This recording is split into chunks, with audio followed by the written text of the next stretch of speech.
policy that we have seen in this country in modern history was the vote on the war in Iraq.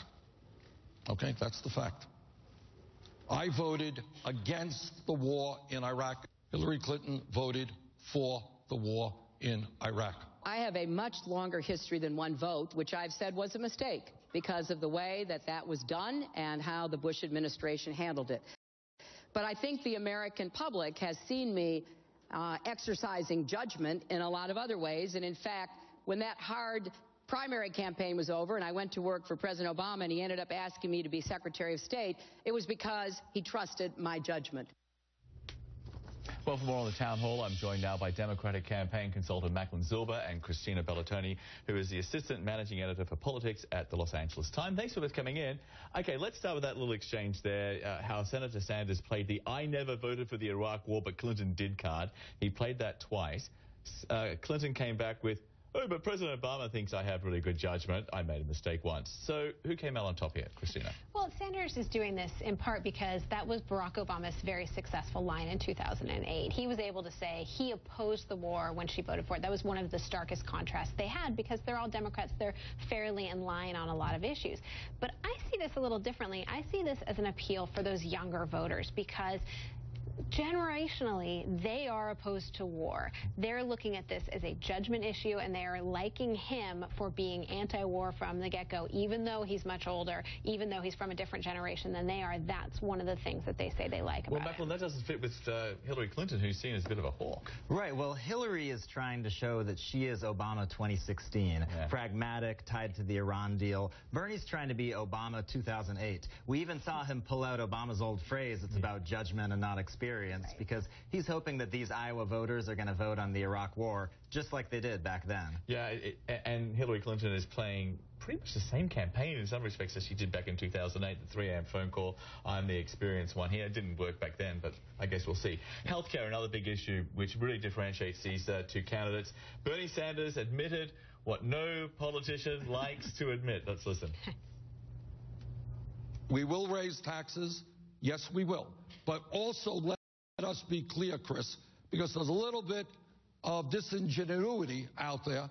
We may raise taxes, but we are also going to eliminate private health insurance premiums for individuals and for businesses. Maclen, did Bernie Sanders just write his own campaign attack ad for whoever goes against him? I'm sure there will be many attack ads that's in. But, you know, we're in such a silly season this year with Donald Trump that who knows, saying I'll raise your taxes might be what it takes to stand out when we're talking about caucus goers waiting in the snow for 6 hours. Because it's going to raise taxes on the wealthy, not the people, I guess, who will be turning out to caucus. Of course. And, you know, people do like to hear authenticity. You know, if Bernie Sanders were elected president, absolutely he will put forth a tax increase plan, but don't forget we've got a Republican Congress, and so that's where the sort of reality check comes in from Hillary Clinton. Regardless of which side you come in, you have to think about this in a holistic manner. If you want to change the country, I mean, there were attempts to make universal health care, true universal health care, single payer. Those all failed. Yeah, Medicare for all is a complete non-starter, but it's nice to talk about it, I guess, especially if you're a Democrat. You talked about the authenticity and how Bernie Sanders is very authentic. He's very believable, and he did that again tonight when he was asked that question about being a socialist, and he had this response. What's going on in countries around the world, in Scandinavia and in Germany, the ideas that I am talking about are not radical ideas. So what democratic socialism means to me in its essence is that we cannot continue to have a government dominated by the billionaire class and a Congress that continues to work for the interest of the people on top while ignoring working families. Christina, I wonder if this is an issue for Bernie Sanders, because every time he's asked about being a socialist, he goes over to some Scandinavian country. There's a village in Sweden somewhere where they have a really good health care plan. Does that work for voters right now? I mean, works for the liberal voters who he needs to show up for him, and the younger voters he needs to show up for him, both in Iowa, in New Hampshire, and then beyond, right? This is a long game that they are both playing. And so, yeah, he wants to appeal to the most liberal people out there, and a lot of people really like that.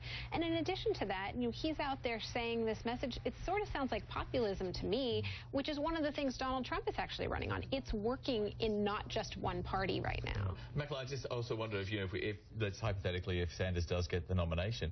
Is America ready for a self-described socialist to be president? I think that he's saying a lot of things that are going to put him further away from the independent voters than he'd like to be in November. That being said, again, I mean, we're in such a climate where a lot of the rules of political physics kind of feel like they've been suspended, that it's possible if he's against Donald Trump that, one of them has to win. Well, these two guys, I see them as so far extreme on either side of the party, they sort of bend round and meet in the middle in some kind of really bizarro way. We talked about tough questions here. Perhaps the toughest question of the night was that first one that went to Hillary Clinton from the audience, when a young man stood up and looked at the former U.S. Secretary of State and said to her, basically, people don't trust you. Let's listen to this and listen to her response. I've been around a long time. People have thrown all kinds of things at me. And, I can't keep up with it. I just keep going forward. They fall by the wayside. They come up with these outlandish things. They make these charges.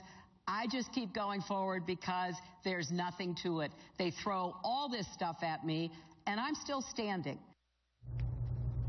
Does this sum up the difference between the two candidates? I mean, in some ways, but this very brave young man, addresses somebody running for president and says, "This is what people are saying about you." That's actually accurate in focus groups of Democrats and Republicans. You hear people talking about this. That's one of the qualities they ascribe to her, and it is something she has to address. And she completely ignored that question. But at the same time, to be told like people don't like you for this very personal reason, like she gave a very tough answer, which you saw her do in 2008 quite a bit. I mean, recall when Barack Obama said that she was likable enough, and she said that hurt my feelings. I mean, she didn't go that route tonight.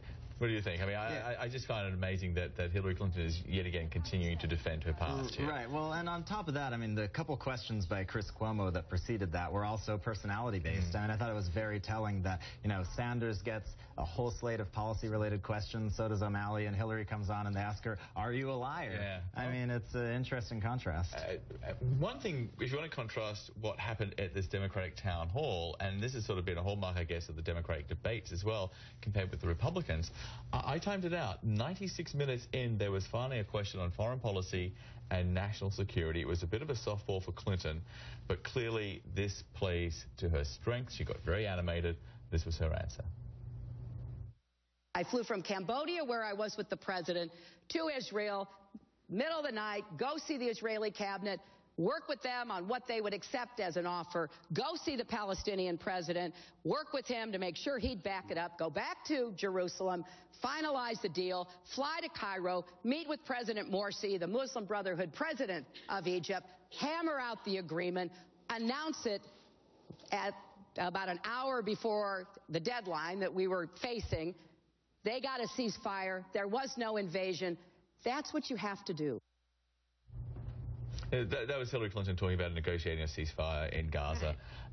And she obviously sees this as one of her strengths. She polls this way all the time. But if it's not a big deal for voters in Iowa, if it barely came up, how's it going to help her a week from now? I actually think this is both a primary election argument and a general election argument. She's playing, again, the long game. She needs to portray Senator Sanders as somebody who is only focused on domestic issues. He's the one who's going to raise your taxes and, say that he's going to do all these socialist things, but I'm the one that's going to go negotiate the peace treaty for you.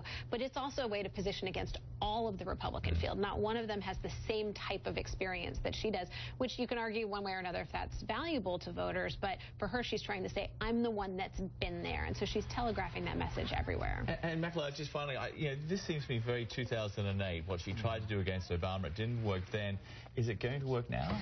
I'm concerned for her because Iowa, even in record turnout 08, had turnout of about 10%. I mean, not many people caucus, and the people who do are very partisan, very progressive, and I'm not sure that they're necessarily going to buy the I'm going to be your tough hawk on foreign policy argument. I'm not sure how much that appeals to the people who are going to show up on a snowy night in January. Yeah. Very quickly. They are saying it's going to be nice weather. It might make all the difference in the world. We've got about 30 seconds left here. We haven't talked about Governor O'Malley. He took his jacket off, he walked around, he talked about the Statue of Liberty, right? All done. Was Martin O'Malley there? Apparently he was. He has done no damage to himself throughout this whole campaign. He hasn't attacked, which allows him to run for, to be a cabinet secretary, to try to get a good speaking. He's campaigning for a cabinet position. Yeah, I mean, he's not going to be the vice president. If he's lucky. He's not going to be VP. Okay, good to know. Thank you both for coming in. Appreciate it. Thanks so much. Okay. All three Democratic candidates went hard after the Republicans tonight, especially the frontrunner Donald Trump. Hillary Clinton called his comments on Muslims shameful, offensive, and dangerous. But Trump's focus for the past few weeks has been his nearest rival, Ted Cruz, and the Senate